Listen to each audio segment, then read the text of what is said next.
Hello guys, good morning to everyone. तो अब हम करने जा रहे हैं total fixed cost. Last lecture में मैंने टोटल कॉस्ट करवाया था आपको। आई होप कि आपको वो याद हो गया होगा या फिर उसको आपने समझ लिया होगा। तो अब हम करने जा रहे हैं टोटल फिक्स्ड कॉस्ट या फिक्स्ड कॉस्ट, या इसको हम इनडायरेक्ट कॉस्ट भी बोलते हैं।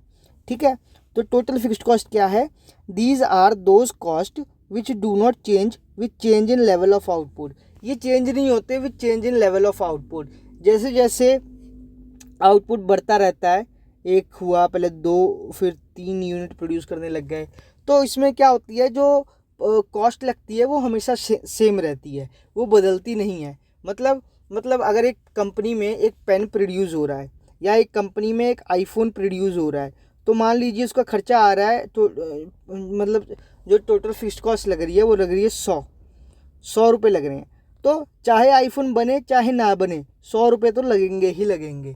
ठीक है, जैसे जैसे मान लीजिए आपने किसी की एक प्लॉट ले लिया और उस पर आपने कोई फैक्ट्री खोल दी, मान लीजिए बिस्कुट बनाने की फैक्ट्री खोल दी, और लॉकडाउन लग गया, जैसे कोविड में लॉकडाउन लग गया था ना, तो आपको क्या, आपको रेंट तो देना ही पड़ेगा। तो रेंट क्या हो गया, आपका फिक्स्ड कॉस्ट हो गया, कि नो मैटर की प्रोडक्शन कितनी मर्जी हो जाए, आपको तो रेंट देना ही पड़ेगा।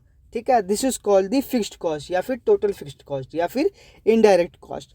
ठीक है, प्रोडक्शन में भी ज़ीरो, मैक्सिमम और ज़ीरो, वही बोल रहा है कि प्रोडक्शन मैक्सिमम हो सकती है या ज़ीरो हो सकती है। फिक्स्ड कॉस्ट जो है वो सेम रहेगी, फिक्स्ड कॉस्ट रिमेन्स सेम।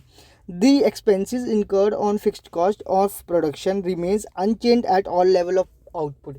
वो कह रहा है कि जो प्रोडक्शन, जो फिक्स्ड कॉस्ट है, जो एक्सपेंसेस है फिक्स्ड कॉस्ट की, या फिर जो फिक्स्ड कॉस्ट है, वो किसी भी लेवल ऑफ आउटपुट पे हमेशा सेम रहेगा। ठीक है, और उससे वो आउटपुट पे कोई असर नहीं डालेगा। ठीक है, दीज इंक्लूड एक्सपेंडिचर और रेंट, जैसे आपने किराया देना है, या डेप्रिसिएशन। डेप्रिसिएशन होता है मतलब किसी एक चीज़ का लंबे टाइम तक ख़राब हो जाना। जैसे आप गाड़ी लेते हो, ठीक है, तो गाड़ी क्या होती है, हमेशा नई थोड़ी रहती है। कभी कुछ खर्चा, कभी सर्विसिंग का खर्चा, कभी तेल डलवाना है, कभी इंजन ऑयल डलवाना है, तो वो डेप्रिशिएट हो रहा है, मतलब उसकी वैल्यू जो है वो कम हो रही है।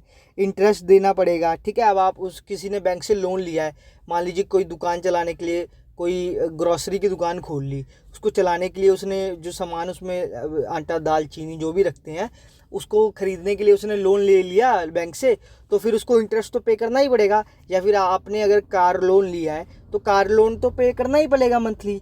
अगर आप अपनी मम्मी पापा से पूछेंगे तो उन्होंने कोई ना कोई ऐसा लोन लिया होगा, राइट, जो जो वो मंथली पे करते होंगे। ठीक है, अगला है नॉर्मल प्रॉफिट। नॉर्मल प्रॉफिट मतलब वो प्रॉफिट जो होता ही होता है नॉर्मली। ठीक है, इसमें और भी है, सब नॉर्मल प्रॉफिट, एबनॉर्मल प्रॉफिट, मैं इसको ढंग से आगे एक्सप्लेन करूँगा। ठीक है, मिनिमम टेलीफोन बिल्स, जो कंपनी में टेलीफोन बिल्स वगैरह आते हैं, या इलेक्ट्रिसिटी बिल हो गया, वो तो आपने पे करना ही करना है। ठीक है, so these are the are fixed cost, जो कि लगते ही लगते हैं नो मैटर की लेवल ऑफ प्रोडक्शन क्या हो रही है।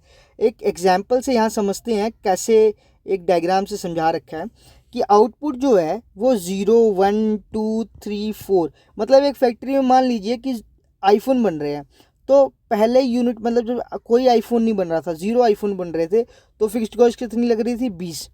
ठीक है, जब एक बना तो भी 20 लग रही है, दो बने आईफोन तो भी 20 लग रही है, तीन बने आईफोन तो भी 20 लग रही है, चार बने आईफोन तो भी 20 लग रही है। मतलब नो मैटर की लेवल ऑफ प्रोडक्शन जो है वो इंक्रीज हो रही है, मगर जो एक्सपेंसेस है या फिक्स्ड कॉस्ट जो है वो सेम ही रह रही है। ठीक है, तो इस पर अगर हम डायग्राम पे प्लॉट करें तो ये कैसे बनेगा, वो horizontal horizontal parallel to x axis बनेगा ऐसे 20 पे, क्योंकि जब एक आईफोन बनाया तो भी 20 लग रही है, दो आईफोन बनाए तो भी 20 कॉस्ट लग रही है, तीन आईफोन बनाए तो भी 20 कॉस्ट लग रही है, चार बनाए तो भी 20 कॉस्ट लग रही है, पाँच बनाए तो भी 20 कॉस्ट लग रही है।